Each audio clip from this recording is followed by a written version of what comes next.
Bhattapukur modern club নেতাজির জন্মজয়ন্তী ও প্রজাতন্ত্র দিবস উপলক্ষে সাংস্কৃতিক ও ক্রীড়া প্রতিযোগিতা 2025 এবং ক্লাবের হীরক জয়ন্তী বর্ষের সমাপ্তি অনুষ্ঠান উপলক্ষে শনিবার ক্লাব প্রাঙ্গণে দাবা প্রতিযোগিতা ও এক রক্তদান শিবিরের আয়োজন করা হয়।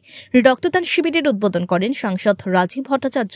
তাছাড়া উপস্থিত ছিলেন কর্পোরেটর অভিজিৎ মল্লিক, শম্পা চৌধুরী সহ অন্যান্যরা। বক্তব্য রাখতে গিয়ে সাংসদ রাজীব ভট্টাচার্য বলেন, আগে ক্লাবগুলির মধ্যে প্রতিযোগিতা চলত কার কাছে কত অস্ত্রশস্ত্র আছে, হানাহানি লেগেই থাকত প্রতিটি ক্লাবের মধ্যে। বর্তমানে বিজেপি সরকারের আমলে ক্লাবগুলির মধ্যে প্রতিযোগিতা চলে কার থেকে কোন ক্লাব বেশি সামাজিক কর্মসূচিতে এগিয়ে আসবে তার। রক্তদান শিবির নিয়ে বলতে গিয়ে তিনি বলেন, মুখ্যমন্ত্রী ডক্টর মানিক সাহা স্বাস্থ্য ব্যবস্থার উন্নতির নিরলস প্রচেষ্টা চালিয়ে যাচ্ছেন। বর্তমানে রাজ্যেই কিডনি প্রতিস্থাপনের মতো ব্যবস্থা চালু করা হয়েছে, যার সুফল পাচ্ছে রাজ্যবাসী।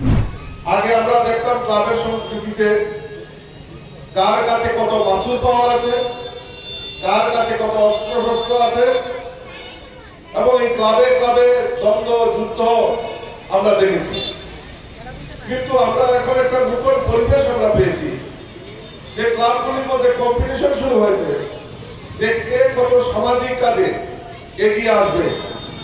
বিভিন্ন কালচারাল অ্যাক্টিভিটিস থেকে শুরু করে সিনিয়র সিটিজেনদেরকে সম্মান জানানো, বস্ত্র দুস্থদের মধ্যে বস্ত্র বিতরণ, রক্তদান শিবির এবং বিভিন্ন কর্মসূচিতে বিভিন্ন ক্লাব এখন কম্পিটিশনে, হেলথি কম্পিটিশনে এগিয়ে এসেছেন যে কিভাবে তারা এই ক্লাবের নামকে আরো উজ্জ্বল করবে সুনামের সঙ্গে।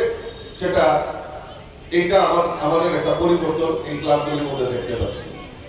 তার জন্য সবচেয়ে বড় যে জিনিসটা আমাদের রাজ্যের সরকার যেটা প্রাথমিকতা দিয়েছে, সেটা হলো ল এন্ড অর্ডার।